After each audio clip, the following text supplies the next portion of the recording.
escupida por todo lo alto.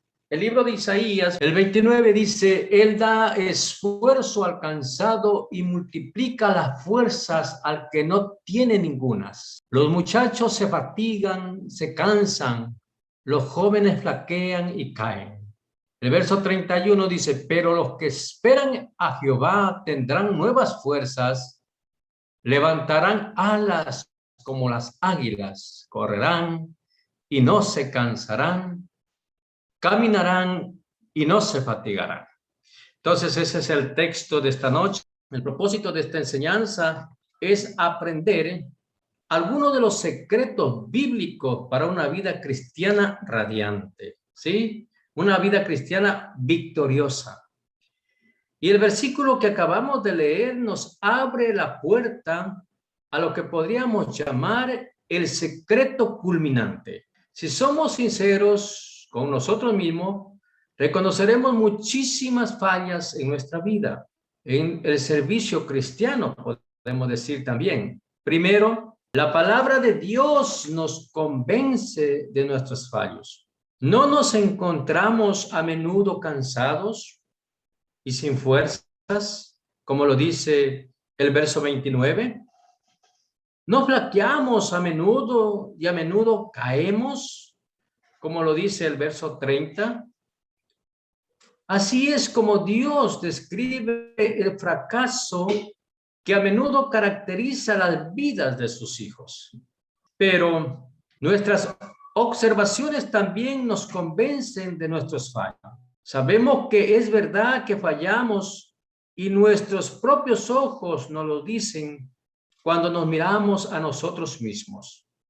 Nuestro corazón nos dice que cómo nos fatigamos y flaqueamos y qué lentos somos para aprender el camino de la victoria y el poder. Vamos a revisarlo en Proverbios capítulo 14, verso 10, dice, el corazón conoce la amargura de su alma. Ahí está un corazón enojado, ¿sí? Ahí está un corazón enojado, dice, el corazón conoce la amargura de su alma. Por supuesto que cuando nosotros estamos con problemas, ¿no es cierto? Con situaciones difíciles, es difícil que aflore la victoria. Estamos pensando siempre en cosas negativas, en cosas que en realidad entristece el corazón.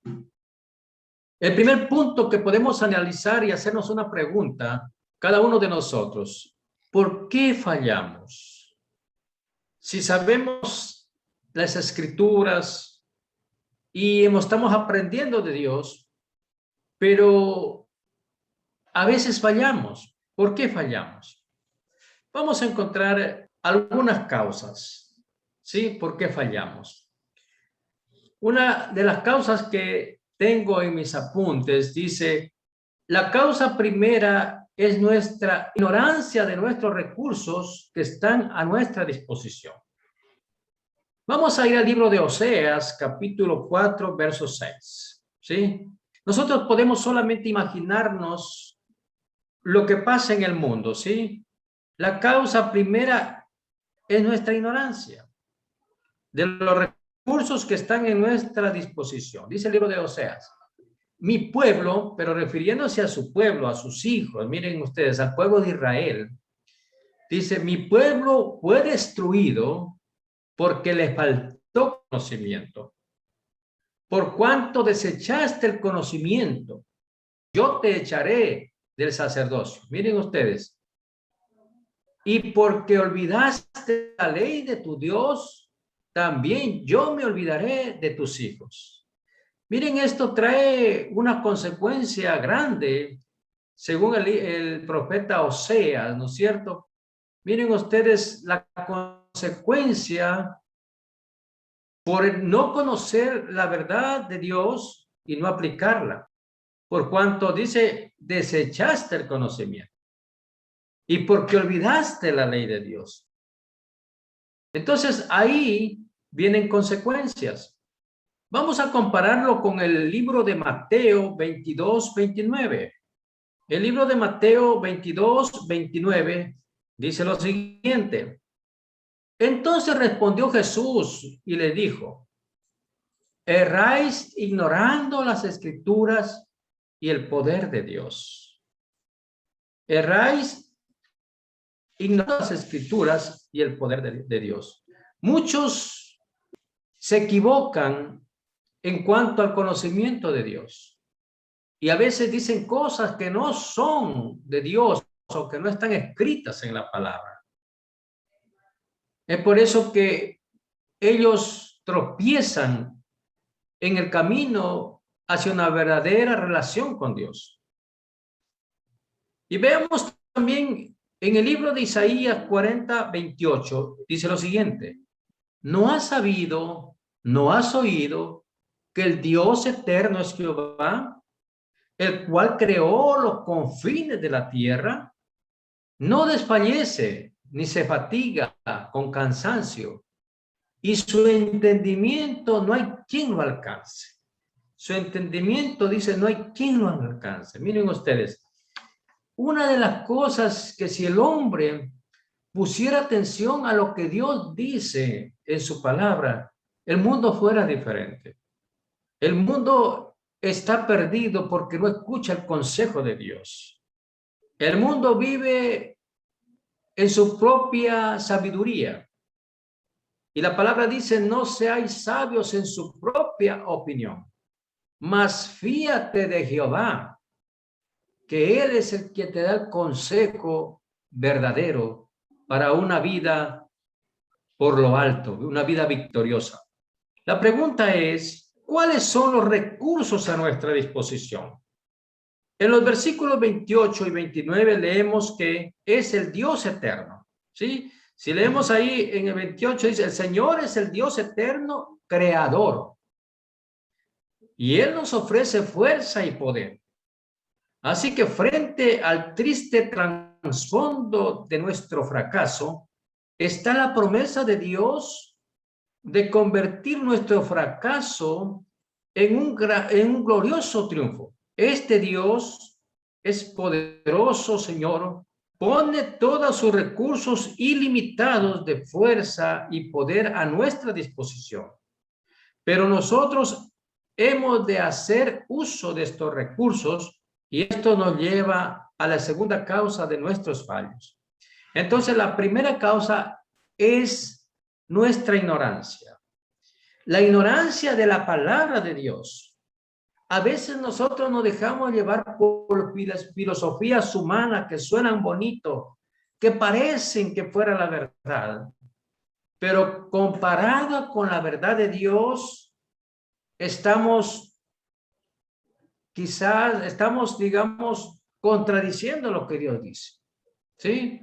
Mucha gente puede pensar, no, es que esto para mí, esto es la realidad, yo pienso que así es. Pero Dios te dice algo contrario.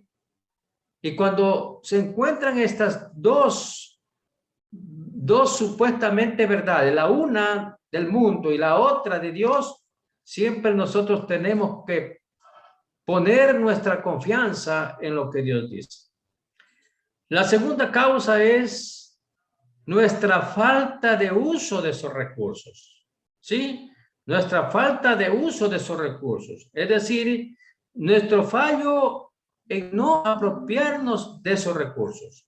En el verso 29 dice, Él da. Si usted está leyendo ahí, dice, Él da. Miren ustedes, Él da, o sea, Él da esfuerzo alcanzado, ¿sí? Él da, o sea, ahí nos está diciendo, ¿no es cierto? Y nuestra respuesta a este dar ha de ser recibir.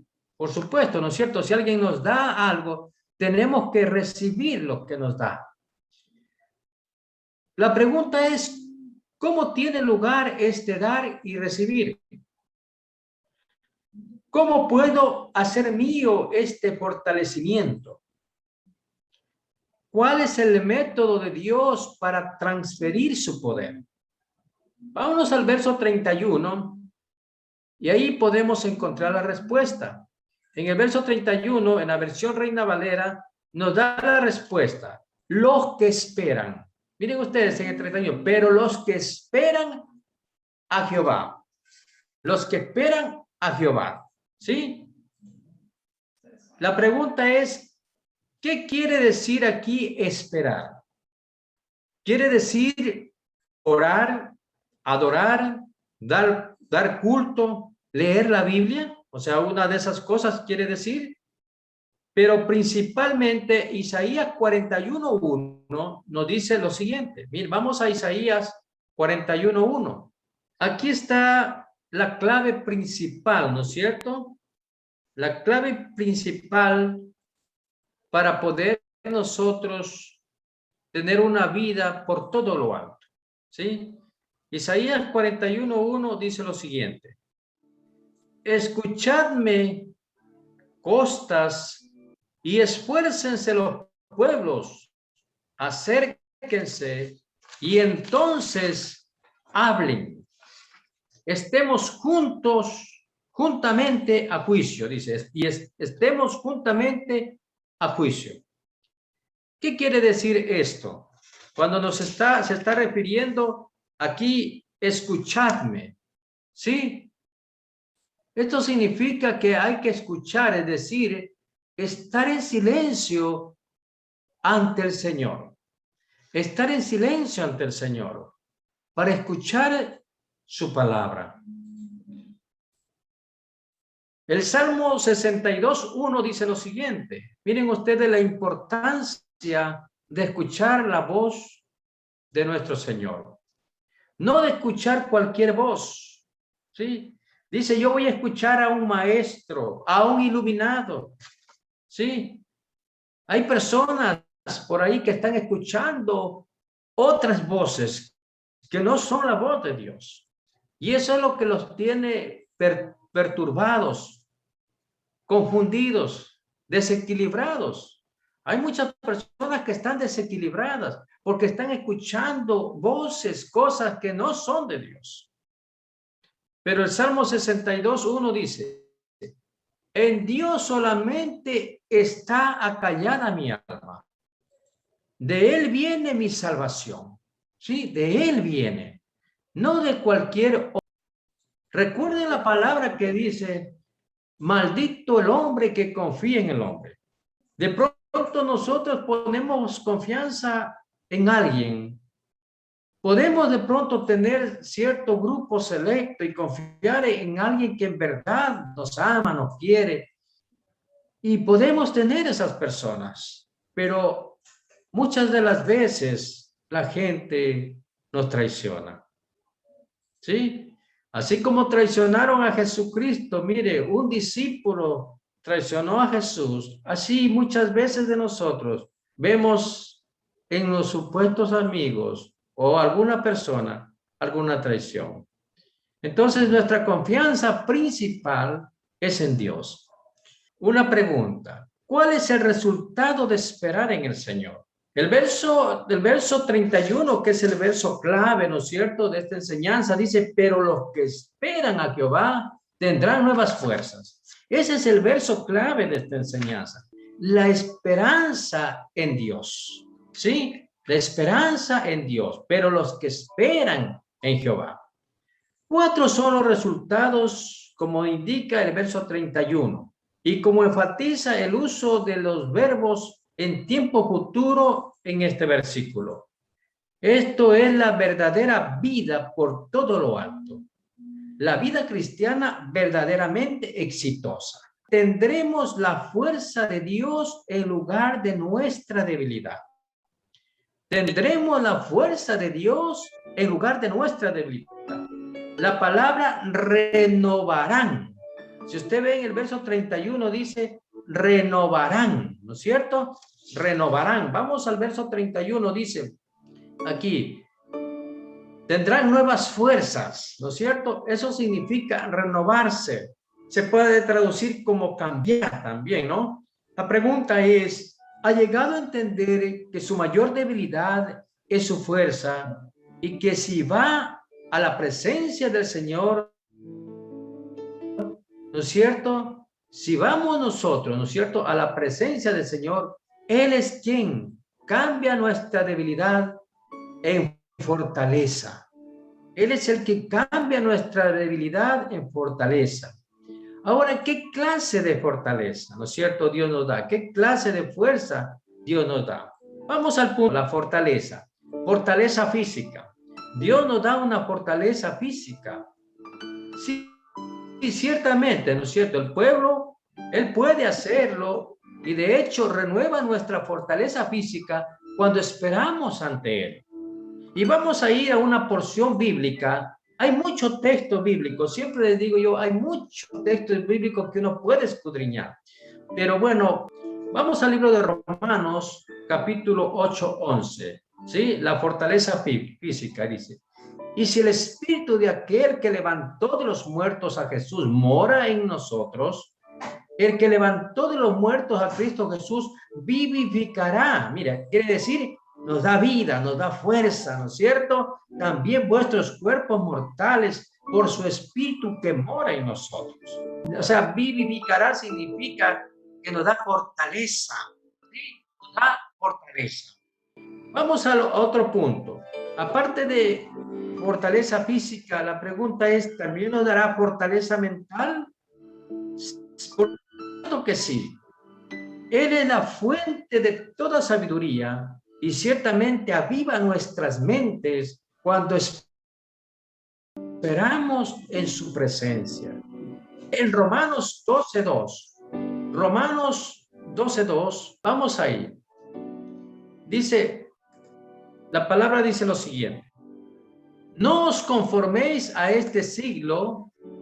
Aquí está la clave, sino transformaos por medio de la renovación de vuestro entendimiento, para que comprobéis cuál sea la buena voluntad de Dios, agradable y perfecta. O sea, aquí el Señor nos está diciendo que no debemos conformarnos a este mundo, sino que debemos renovar nuestra mente.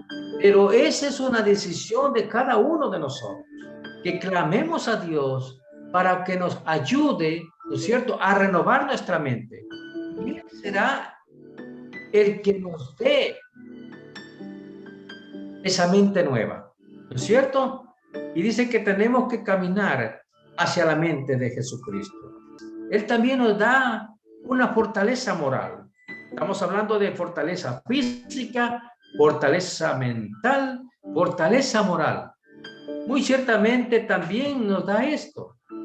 ¿Y cuánto lo necesitamos? Viviendo como vivimos en un mundo lleno de voces e imágenes tentadoras. Vamos a ir en Efesios 6:10. Efesios 6:10, la fortaleza moral. Dice la palabra: por lo demás, hermanos míos, fortaleceos en el Señor y en el poder de su fuerza. Cuando habla del poder de su fuerza, es una fuerza moral. La palabra de Dios nos hace hombres moralmente en un grado muy elevado, ¿sí? Que tenemos muchos principios, muchas cualidades que agradan a Dios. Y eso nos hace grandes, no solamente ante los hombres, sino principalmente ante los ojos de Dios. Entonces, Dios nos puede dar esa fortaleza moral. Dios nos cambia, nos transforma. Nuestra manera de pensar, nuestra manera de hablar es transformada por medio, ¿no es cierto?, de la renovación de nuestra mente y también por medio de la fortaleza que nosotros ponemos en el Señor. Tenemos que saber que nosotros debemos fortalecernos en Él. Y vamos al punto 4. También nos da la fortaleza espiritual. Vamos a ir a Lucas 24:49. Lucas 24:49 dice lo siguiente: he aquí, yo enviaré la promesa de mi Padre sobre vosotros, pero quedaos vosotros en la ciudad de Jerusalén hasta que seáis investidos del poder de lo alto. Cuando está hablando del poder de lo alto, está hablando del Espíritu Santo. Recuerden que ese es el poder que tiene cada creyente, aquel que ha depositado su confianza en Jesucristo, aquel que ha recibido al Señor Jesús como su único y eterno Salvador. Entonces nosotros tenemos esa esperanza, ¿no es cierto?, de ser investidos de ese poder. Aquel que de pronto todavía no ha entregado su vida a Jesús. La palabra dice que será bautizado con el Espíritu Santo de la promesa de Dios. Eso es necesario. Qué importante aquellos que en esta noche están conectados por primera vez. Ustedes son bienvenidos para que conozcan lo que Dios dice en su palabra y se llenen de esa fortaleza y busquen al Señor. Yo sé que el Señor es galardonador de aquellos que lo buscan, y vendrá un momento en que si tu corazón está realmente en esa búsqueda sincera de Dios verdadero, Él va a hacer el llamado y vas a recibir la promesa del Espíritu Santo de Dios. Entonces, ¿cuál es el resultado de esperar en el Señor? Hemos dicho que tendremos la fuerza de Dios en lugar de nuestra debilidad. Una fuerza física, una fuerza mental, una fuerza moral y una fuerza espiritual. ¡Qué hermoso! Miren ustedes tener todo eso, esa fortaleza, ¿no es cierto? ¿Para qué? Para vencer todo lo que es del mundo. Para ser personas realmente agradables a nuestro Dios. Vamos a otro punto. Disfrutaremos de una vida por encima de la mediocridad. Sí, dejaremos de ser gente mediocre, sino que seremos gente, ¿no es cierto?, llena de sabiduría, porque esa sabiduría viene de Dios. Entonces disfrutaremos una vida por encima de la mediocridad. Dice aquí, el verso dice, levantaremos alas como las águilas. Si usted va al verso 31, ¿no es cierto?, del libro la porción bíblica que estamos escudriñando, Isaías 40:31, dice aquí, levantarán alas como las águilas, muy por encima del nivel de la tierra, a donde las cosas de la tierra se irán desdibujando a la luz de su gloria y de su gracia. Miren, ustedes conocen el águila. Es la única ave que llega a volar tan alto que se pierde de vista donde nosotros pertenecemos. Ahí es donde nosotros pertenecemos. Una vez estaba viendo yo un reportaje, ¿no?, de que hay, como se dice, un animal, no sé si que es un cuervo, que le pica al águila y se ubica en la parte del cuello a picar al águila, y junto con el vuelo del águila va este cuervo picando al águila. Pero el águila no hace nada, el águila solo sube y sube hasta que este animal, creo que es un cuervo, ya no tiene oxígeno y necesariamente tiene que dejarle al águila para poder vivir, porque si sigue más arriba, moriría porque le falta oxígeno. Pero el águila tiene fuerzas, puede respirar en las alturas más grandes, y el cuervo no lo puede hacer. Y sin embargo, el águila no le hace nada, simplemente hace subir a lo más alto para que el cuervo lo deje. Miren ustedes esta semejanza, y Dios pone esa semejanza del águila. Seremos como águilas, dice aquí. Miren ustedes. Entonces, pertenecemos, dice, a lo alto. Los hijos de Dios pertenecemos a lo alto, no para engrandecernos, no para sentirnos orgullosos, sino para qué, para darle gloria a Dios, porque sabemos nosotros, ¿no es cierto?, que si nosotros hacemos lo que nos dice, seremos verdaderamente hombres de valor, hombres de valor.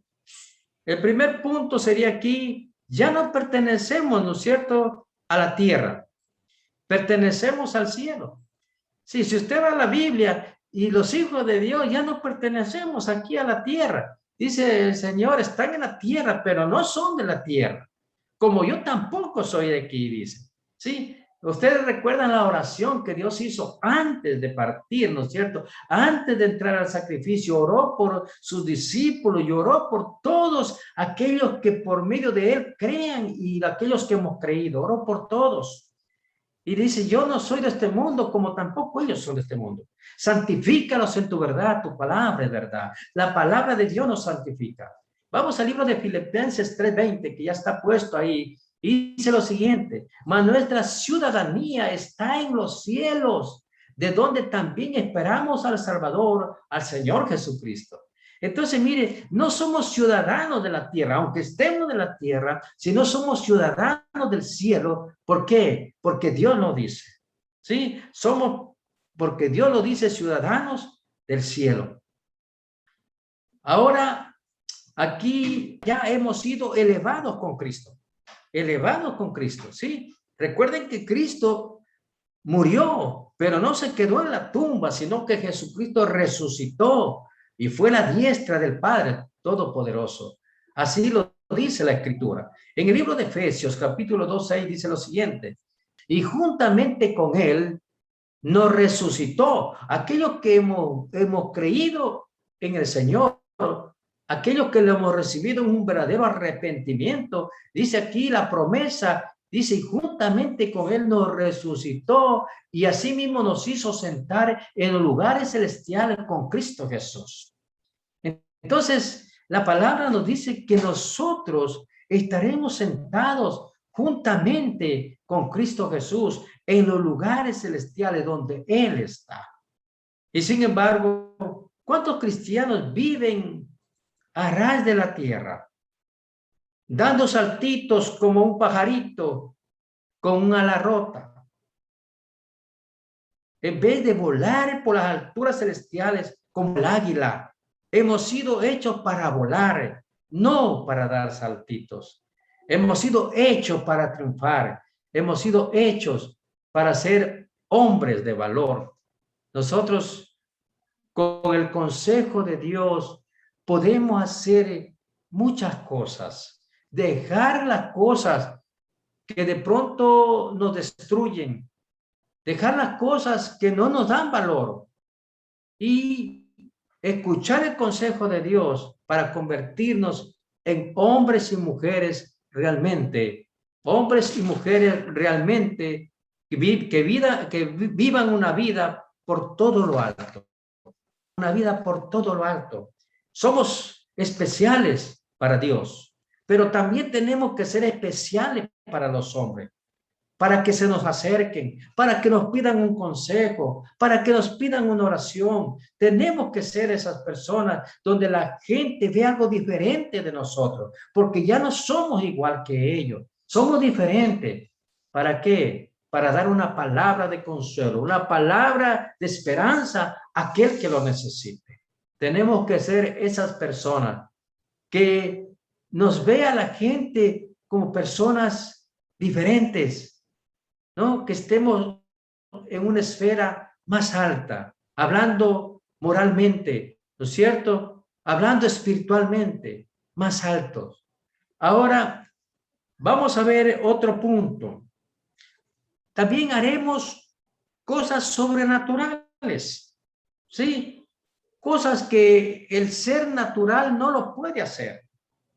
Dice aquí, correremos y no nos cansaremos. Miren ustedes, lo normal es que si usted corre se cansa, pero aquí nos dice la palabra que correremos y no nos cansaremos. No es natural seguir corriendo sin llegar a cansarse. Dios nos promete poder sobrenatural para cumplir tareas sobrenaturales. Somos un pueblo sobrenatural porque estamos unidos a un Dios sobrenatural. Vamos a ir al libro de Juan 14:12. Juan 14:12 dice, de cierto os digo, el que en mí cree, miren ustedes, el que en mí cree, las obras que yo hago, él las hará también. Y aún mayor hará, porque yo voy al Padre. Recuerden ustedes que cuando Jesús partió, le dio potestad, le dio poder por el Espíritu Santo a sus discípulos, ¿no? Y si usted se va al libro de Hechos, ve las maravillas que los discípulos hicieron en ese tiempo, ¿sí? Sanaban enfermos, ¿ya? Echaban fuera demonios y hacían cosas que no es natural. Y en este tiempo nosotros también creemos en eso. Creemos en que Dios puede sanar enfermedades que el hombre no puede sanar. Va más allá de la esfera natural. A eso lo llamamos nosotros milagros, ¿sí? Entonces nosotros creemos en los milagros. Nosotros creemos en cosas que el hombre natural no lo puede hacer. Y por eso sabemos y hemos visto y somos testimonio de la grandeza de Dios.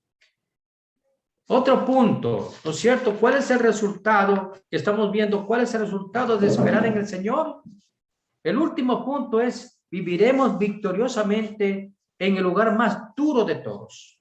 En la rutina cotidiana caminaremos y no nos fatigaremos. Fíjese que no dice que correremos y no nos fatigaremos. A veces es mucho más fácil correr que caminar. El lugar donde más somos puestos a prueba, cada uno de nosotros, es allí donde nos ocupamos de las cosas comunes y triviales de cada día. Mire en el libro de Génesis 5:24. Caminó pues Enoc con Dios y desapareció porque le llevó Dios.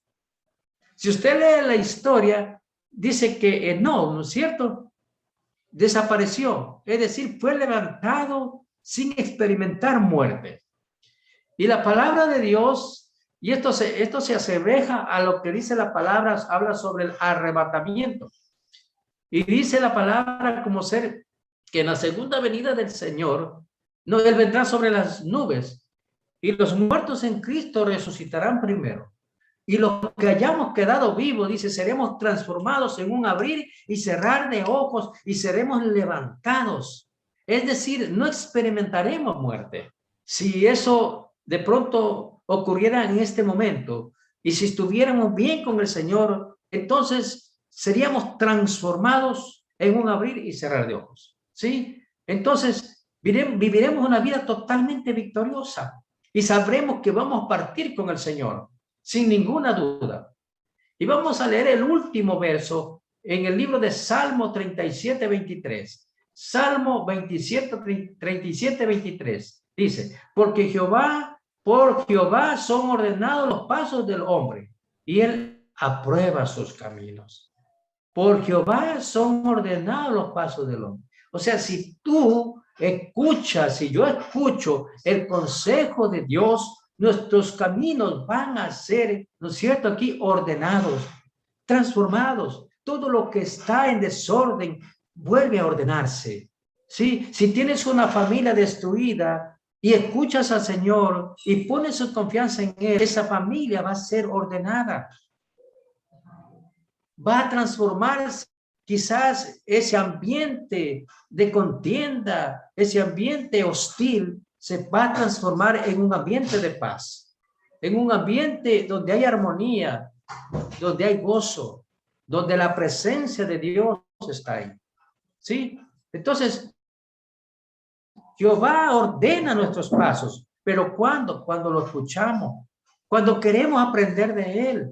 Pero si no le damos nosotros oído a lo que Dios dice en su palabra y estamos escuchando cosas que no son de Dios, estamos leyendo libros que no son de Dios, más son filosofías humanas. No digo que puede estar mal que leas, pero siempre lo primordial es escuchar primeramente a Dios. Cuando tú escuchas a Dios primero, sabrás desechar lo que no es de Dios. Y si tiene un consejo que aunque sea de hombre, pero sea un buen consejo, lo podemos acatar. Pero tiene que siempre uno privilegiar la palabra de Dios.